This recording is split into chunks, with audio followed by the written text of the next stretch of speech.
So today we have Carina, a yoga soup teacher, as our model, and I'd like to review some of the hands-on assists that we went over this last weekend. We're going to start off with the more basic versions of the hands-on assists for the poses, and then we'll go into the more advanced assists. So she's in downward facing dog, and you remember that when you approach somebody, you always want to make sure that they know you're there. So in down dog, she's facing the ground. One thing you can do is just put a light touch on. Another thing you can do is rub your hands when you're approaching your student. But find your own way to approach within a line of vision or creating a space that they can see you. So the first and simplest assist for downward facing dog would be to press up and slightly back on the sacrum. And remember, these assists can be a little bit more firm in downward facing dog because she's connected to the ground and she's stabilized. So I'm giving it a firm push up and back. How does that feel, Carina? Is that good? Okay. The second assist is very similar. I would call this also a beginner's assist, but you can bring your hands either to the top of her thigh bones and press back. Remember, you're really leaning back and you're not rounding your spine. You're lifting up through your spine so that you're protecting yourself as you're assisting.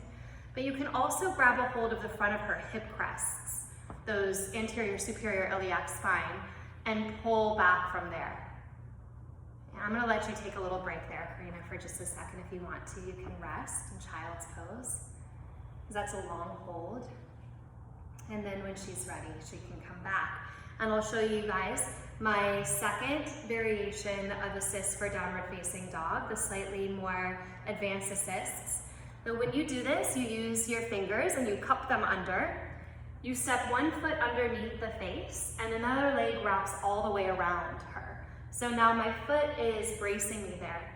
And then I grab a hold of her traps, the upper traps, right between the shoulder head and the neck. And I use my sternum on her sacrum, hanging my arms heavy to again push up and back. And this really gives her that release through the shoulders. Is that okay, or is that too tight? No, perfect. Oh, good. Okay, you take a breath or two there. And remember that when you exit, it's nice to give them that little extra press up and back. And then the last advanced assist for downward facing dog is from the back. And what you'll do is you'll slip your arms and cross your arms between their legs. So this one is a little bit more advanced. You want to make sure that you're comfortable with your student. You bring one hand to the thigh, you cross the other hand to the thigh, and this is internal rotation. So you're gently internally rotating her thighs as you're pulling back. Remember, your hands aren't down by her knees and they're not up by the hips, it's mid-thigh region. And then you would, again, walk away and let them rest.